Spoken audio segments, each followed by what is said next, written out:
alliance projetée pour Caïs.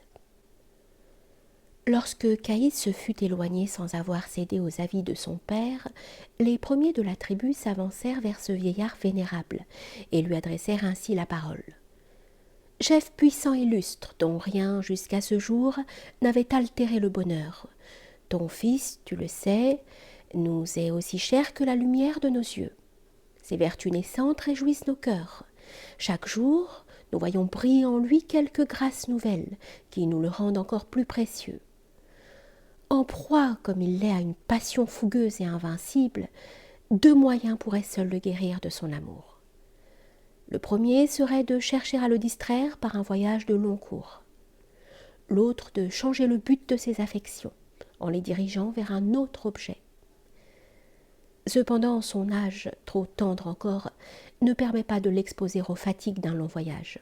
Ainsi, le meilleur parti que tu aurais à prendre serait de chercher une jeune beauté, célèbre par sa naissance et ses attraits, et de l'unir à lui par les liens les plus heureux. Peut-être lui deviendrait-elle chère, peut-être oublierait-il Leïla dans les charmes de cette nouvelle alliance. Ces avis de la sagesse sourirent à l'esprit du vieillard. Il fit venir Caïs et lui dit avec l'affection la plus tendre « Ô toi dont dépend seul mon bonheur, toi que mon cœur abattu aimait à se représenter comme le soutien de ma vieillesse, je ne puis plus supporter ton absence. Loin de toi, il me semble que je suis étranger dans l'univers. Ne me livre plus, je t'en conjure, aux ennuis dévorants de la solitude. Depuis trop longtemps, tu diriges de toutes parts tes courses lointaines. Habite désormais sous le toit paternel. Reviens comme l'oiseau vers le nid hospitalier. S'il ne te présente pas un charme assez puissant pour fixer tes esprits inquiets, mon intention est d'unir ton sort à celui d'une compagne charmante dont la société aura pour toi 1000 douceurs et te fera goûter ce bonheur imaginaire que tu poursuis en vain de tous côtés. Ton oncle, que la fortune a toujours pris plaisir à favoriser, élève avec le plus grand soin sous un voile impénétrable à tous les regards une jeune fille qui efface par sa beauté ce qui existe d'attraits les plus doux.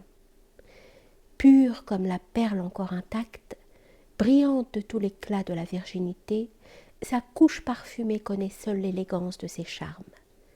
Ses richesses sont innombrables, mais ses talents les surpassent encore, et d'une noblesse égale à la tienne, tu n'aurais pas à rougir d'une alliance aussi distinguée.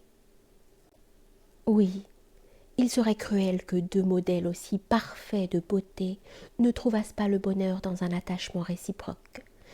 Mon désir le plus vif est que tu la prennes pour ta compagne, que tu possèdes cette perle vierge encore, et que, semblables à 2 amandes cachées sur la même enveloppe, vos âmes, vos cœurs confondus, ne puissent laisser de prise au poignard de la calomnie, à l'aiguillon perfide de l'envieux.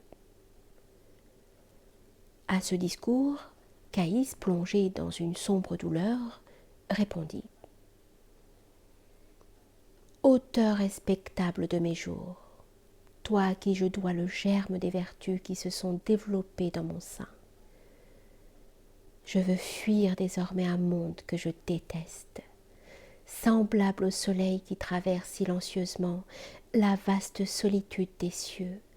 Mon destin est d'errer dans l'immensité des déserts, d'éviter les regards des humains, de rompre tout commerce avec eux. Je ne suis plus le maître de ma raison.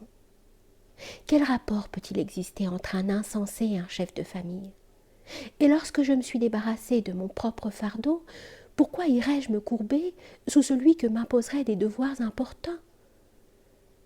Dans ma solitude profonde, je ne veux plus d'autre ami que moi-même.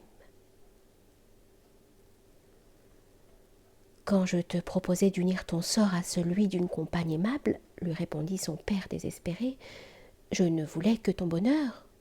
Je pensais que, subjugué par les soins, les caresses les plus tendres, l'image de Leïla s'effacerait insensiblement de ton souvenir. Quel est ce langage barbare, ô mon père? S'écria Caïs. Pourquoi blesser si cruellement un cœur au désespoir? Moi, l'oublier, ma chère Leïla? Moi, t'abandonner, Leïla? Non, jamais. Non, son souvenir repose dans mon cœur comme une image inaltérable profondément gravée sur un chaton précieux. Leïla est l'âme qui m'anime. J'ai promené mon imagination sur l'univers entier. J'ai examiné tout ce qu'il renferme. J'ai vu que chaque objet pouvait être aisément remplacé par un autre, excepté Leïla. Et si je dois la perdre, je ne vois que le sein de la divinité où je puisse me distraire d'un être auquel rien sur la terre ne peut être comparé. En finissant ces mots, il s'éloigna de son père, qui demeura plongé dans la plus profonde douleur.